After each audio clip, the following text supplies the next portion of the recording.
Okay, in this video, I'm going to attempt to explain thinning with words. Okay, so I got a request to explain it rather than show it.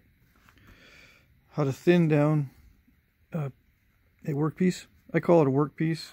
Other people call it a core. I've seen it called different things. All right. Workpiece, core, objective piece. Why do I think this is important? Is because all discussions start with something like that, something that you are starting to work with. It's called an objective piece as opposed to a detached piece.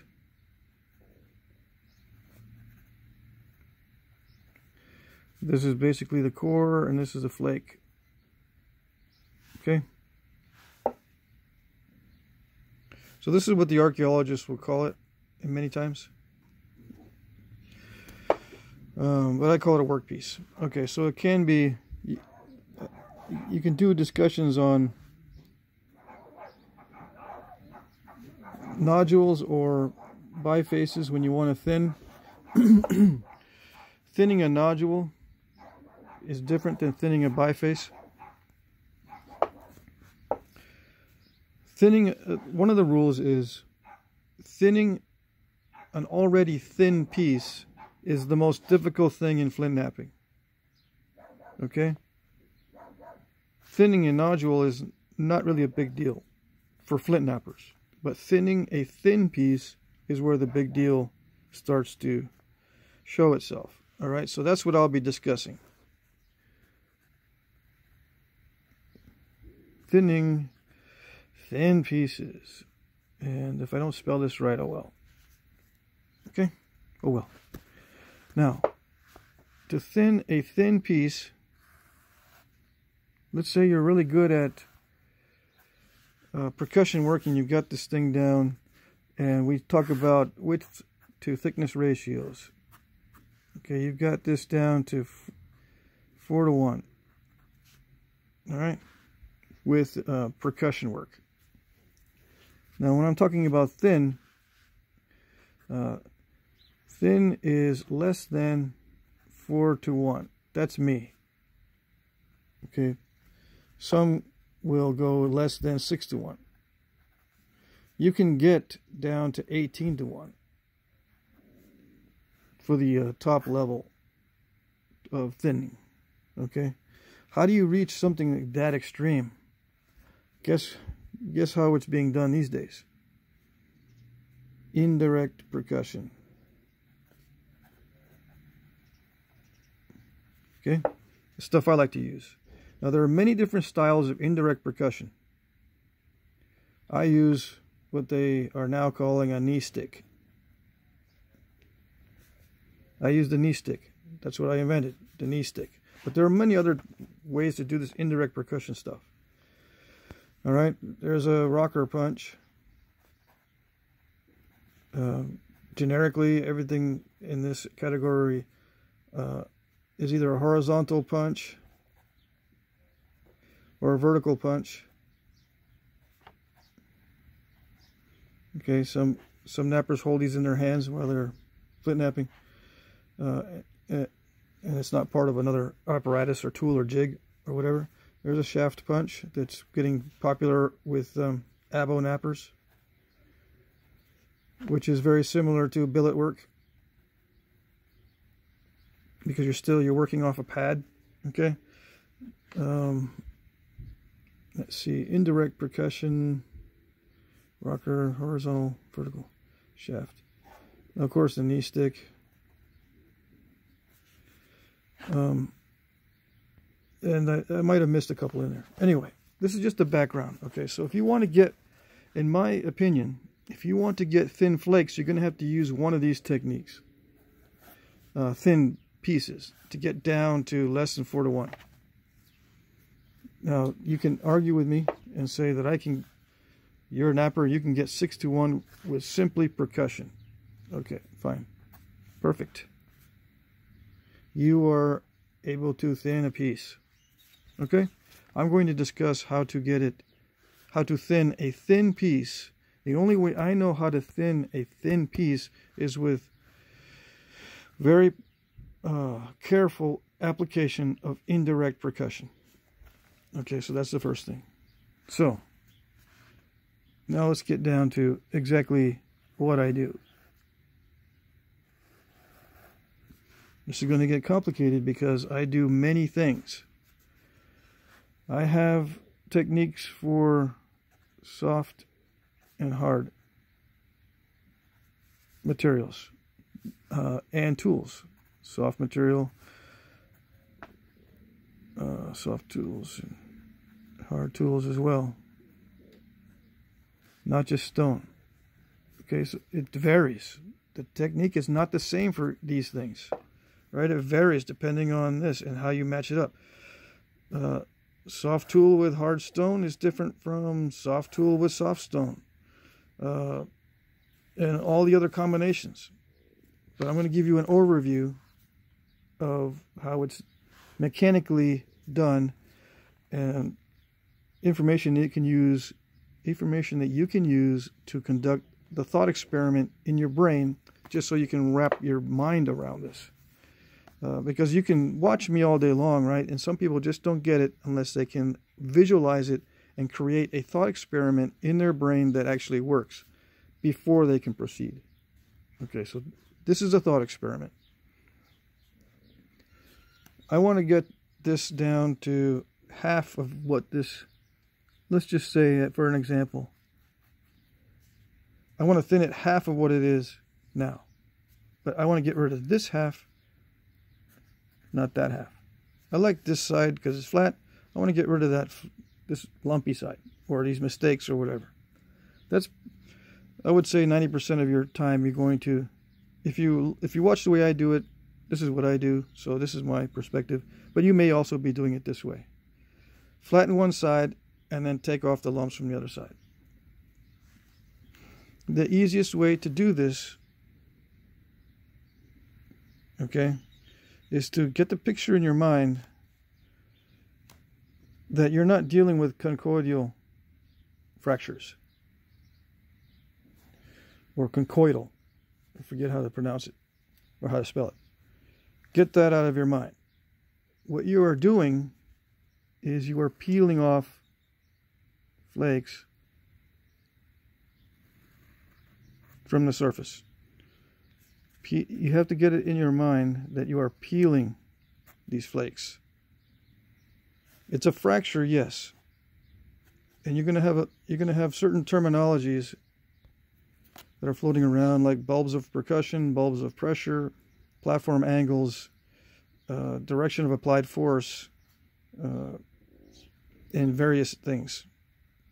But if you are keeping in mind that you're peeling these flakes off, you'll be better off. Now, one of the most important concepts in peeling a flake off is something that was reiterated by the late Bob Patton. Bob Patton. Okay? You can look up some of his works. He advocated the idea that you must maintain contact with the platform throughout the flake removal, or it's not going to work right. Maintain contact. That explains a lot of failures. Why does it stop short? Why does it not go anywhere? Why does it go too far? How can I limit it going way over? Well, you limit your contact, or you increase your contact with the platform. But you must maintain contact, this is Bob Patton's assertion, with the flake when you're peeling it off the surface of this biface, in this case, to get it very thin. All right. I'm different. I have a different opinion. Yes, I agree with this. However, if the mass of the flake is sufficient enough, it can perpetuate the flaking without contact on the platform. If you strike it hard enough, and this flake is heavy enough, it will perpetuate its own fracture, where it has its own momentum. It has its own inertia. It has mass, therefore it can help with the process of removing it from the surface. So I think it's a combination of these two, especially when you are increasing in scale. Okay? And what I mean is, you've got little tiny bifaces and you've got really big bifaces. And the thinning, even though it's going to be like, let's say this is 6:1 and this is 6:1, your end results are the same. The way you thin these is different. And a lot of it has to do with the mass of the flakes coming off. In this case, these flakes coming off the surface, like if you're going to take you remove this part of the edge so you can get a platform, and you strike a flake off here compared to striking a flake off here, the masses are extremely different. This one here is going to feel different when you remove it than when you remove one off of there. Okay, you got to take that into account. So if you're making large pieces, thinning the thin flakes and thinning the thin spalls or thinning the thin bifaces is going to be different. How is it different? It's hard to explain, but it's different because you can actually feel in your hand, in the hand holding the workpiece, the masses change. Like I can feel the mass change here. I can't really feel it here. I can get a feel for how the flakes are coming off. The larger the biface or the larger the spall or whatever, the more I can feel the flakes coming off, which goes into your brain and goes into your subconscious, and your subconscious takes over. Here, it doesn't. You can't feel the difference. You can't really feel what's going on, so it's only your eyes working this particular piece, in my opinion. Okay? So, a lot of guys have an easier time thinning large bifaces or spalls for that reason. It becomes subconscious. And they have a very, very difficult time with this here because the only thing you're using is your eyes. You can't feel the difference either in the flaker or the percussion instrument or anything else, what's going on. But you can feel what's going on here, okay?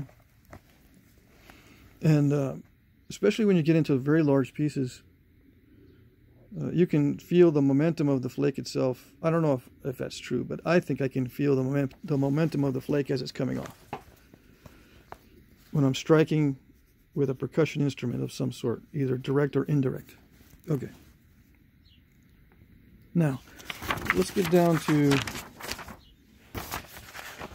what everyone has trouble with, and that's the angles. Now, I hesitate to actually put a number on these angles because it's going to be different depending on material. Sometimes you're going to need a steep angle like this, sometimes you won't. Sometimes you'll need barely a differentiation between the surface and the edge. And like I said in the other video, these distances here are what I call the edge. Now, there's some knappers, right, that will say that the entire thing from here to here constitutes an edge. All right, some knappers, the only thing that's the edge is the actual cutting part. What is actually making a cut when you're using it? So it gets confusing. My edge is this intentional differentiated area where you're going to use what they call applied force. I don't know how many people use this terminology, but I use it. Okay? And it's a vector, which means it has direction and amount of force. Okay, the main thing to keep in mind with applied force is aggression. Now, some people might not agree with this, but you're actually fighting with this workpiece to get the flakes to come off. This is not scientific. This is something for your thought experiment. You're fighting with this to get those flakes off. It's actually a fight. The mentality that you're using is you need to be aggressive, bold, well-planned, with the proper materials and tools. And if you have the right mindset, like if you read strategy books or whatever, that you know how to win before you win, you'll have better results. Right? I think Sun Tzu described it as you win the war before you fight it, or don't fight it. You've got to know what you're going to do is going to produce a flake before you produce it. It may not produce it, but what you are doing is something that you're anticipating. That way you can make changes to what you're doing.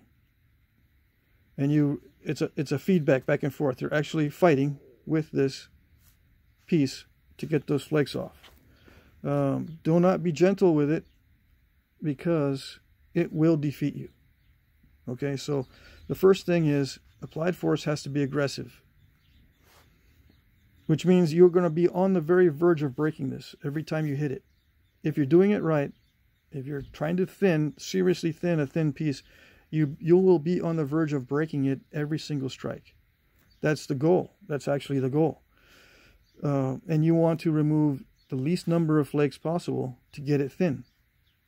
All right, so if you can strike it with a well-planned strike, get that bulb going, and then do a nice big old flake across the whole thing.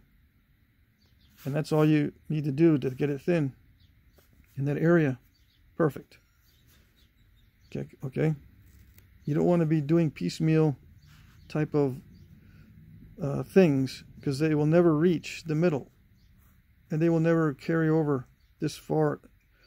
What your goal is to carry over as far as possible without overshooting. The greatest skill in this type of knapping is to shoot a flake all the way across without overshooting.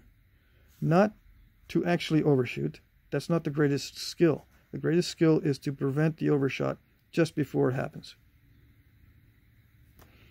Okay?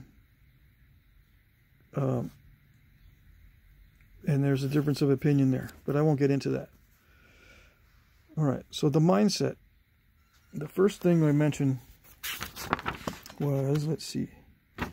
Yeah, maintain contact with the platform. That's very important. Or make sure this momentum is carrying through for the whole flake removal, and be aggressive. All right. Now, when I first started knapping, I was using all billet work for this. Billet work can be done for this. Billet work does give you long flakes like this. If you prepare the edge for billet work, you can produce these flakes, and you can thin bifaces and nodules and spalls simply with percussion work. You don't need any kind of, direct percussion. You don't need indirect percussion. But I was having trouble in the beginning. I could not do it with billet work or with pressure. So I had to come up with something else. I found rocker punches. When I started in 2009, people were using rocker punches. They were using notched, unsupported horizontal punches and vertical punches. None of those worked for me. I had to have some sort of supported horizontal punch. Okay, so this is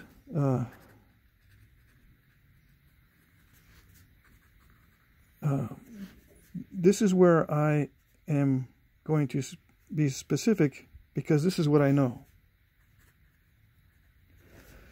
All right, and I learned this through frustration, and I developed my style through frustration of just specifically this type of situation with difficult, hard material. Okay, I came up with my style of supported horizontal punching.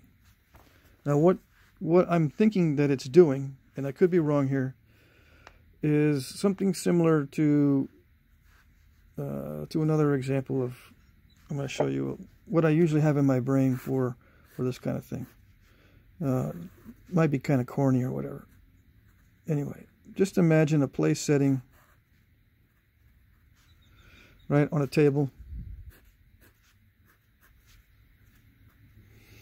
Okay, how do you remove the tablecloth without disturbing any of these items on the place setting? There's two ways of doing it. You can support all of these pieces and slowly remove the tablecloth, or just move the whole table in the tablecloth with a slow and support. When I started knapping, this was the basic idea behind most flint knapping. Slow controlled removals with support. I changed that. I said, I'm not going to do it. I can't achieve what I want this way. It's not aggressive enough. Okay? I need some other way. So what I did is, instead of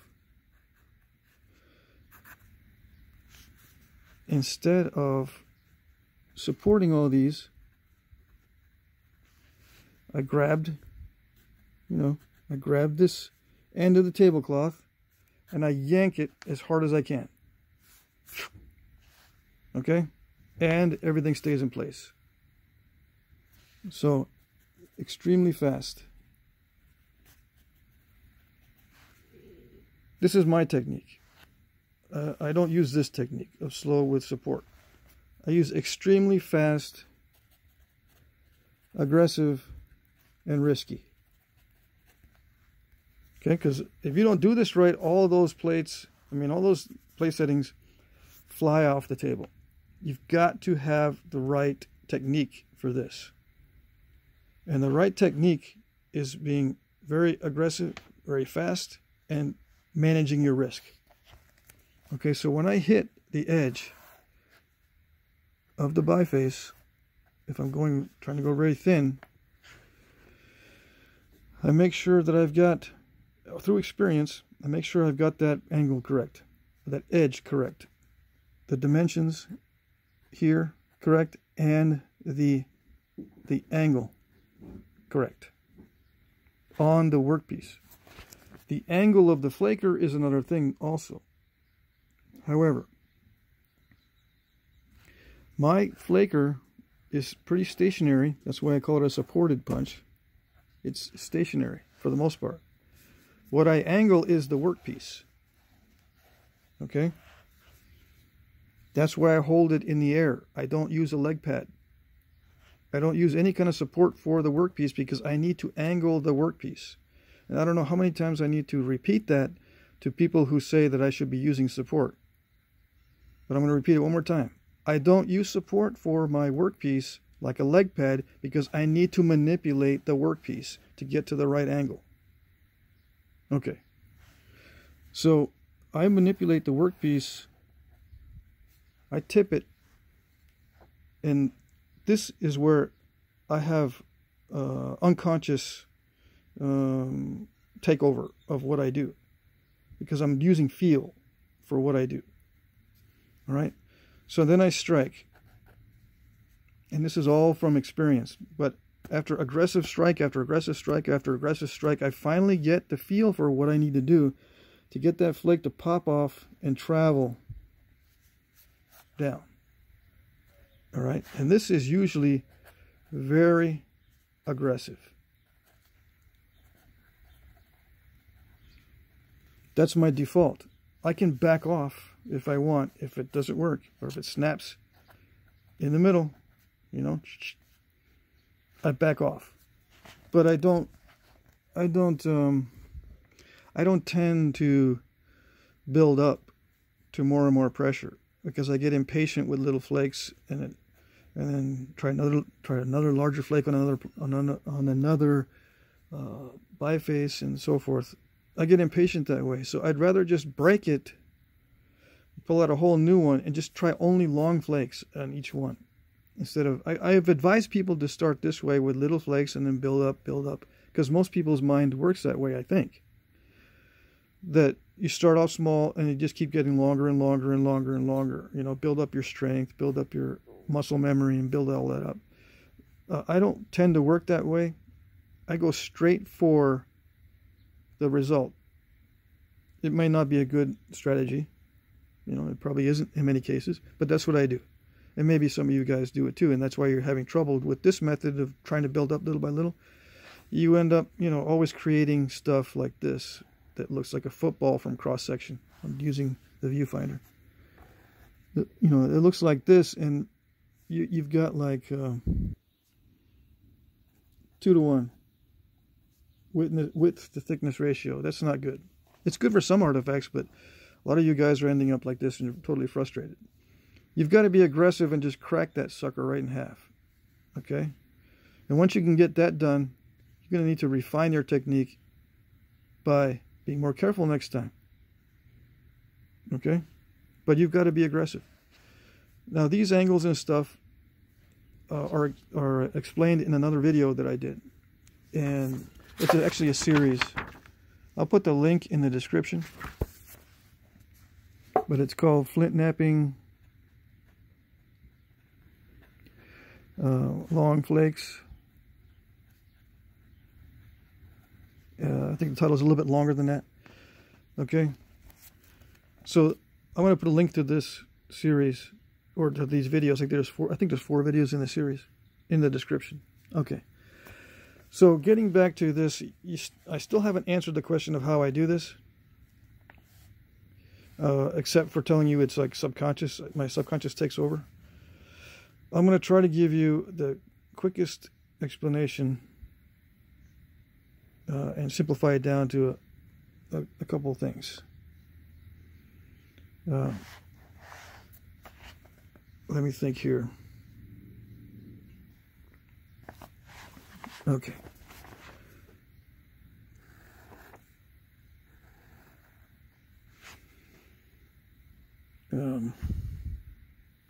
Yeah, it depends a lot on the material. Okay, I've said that before. The main thing to keep in mind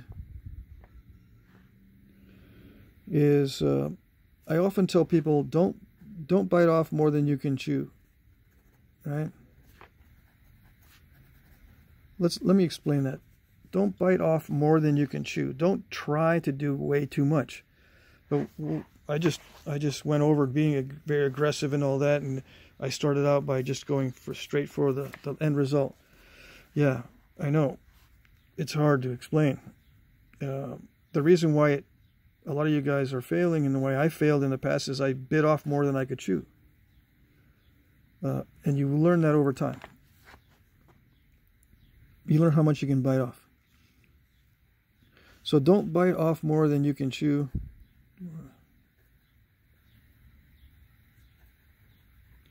Which means if you've got something that's sufficiently thin, don't try to thin it further, for one. And if you want to thin it down, make sure the place you're hitting is not going to be risky, too risky. Don't be cocky. Don't be overconfident. Know what your limitations are over time. Trying to thin something right away is what everyone wants in the beginning. Okay, I devised a technique for that in my videos, and hopefully I've given you a bird's eye view of the knapping, and I've given you a zoomed in view, and I put the camera in front of my face so you can see exactly what my eyes are seeing when I use a horizontal punch. Okay, my version of a horizontal punch is the knee stick, or the behind the knee technique. Use that, and I've taught it to children, and they pick it up a lot more easily than these middle-aged nappers that have been doing it for 20 years. to knock off large, aggressive flakes like this. I can teach children how to do this in a matter of, let's say, an hour or less. Some catch on right away. So use the indirect percussion stick or rocker punch or shaft punch or some other, maybe a vertical punch, but use indirect percussion for this sort of thing and get the hang of it. If your tools are not correct, that might be an issue, but I've demonstrated, I don't know how many times in my videos, that you can use all kinds of different materials. Your brain will adapt. So it's not exactly the materials, it's your mindset, your thought experiment that you're running in your brain, and hopefully this will help when you put all these elements together to get you in a position where your mindset is the correct mindset for aggressively fighting and attacking these bifaces, spalls, and flakes that you want to thin down. Okay, that's it.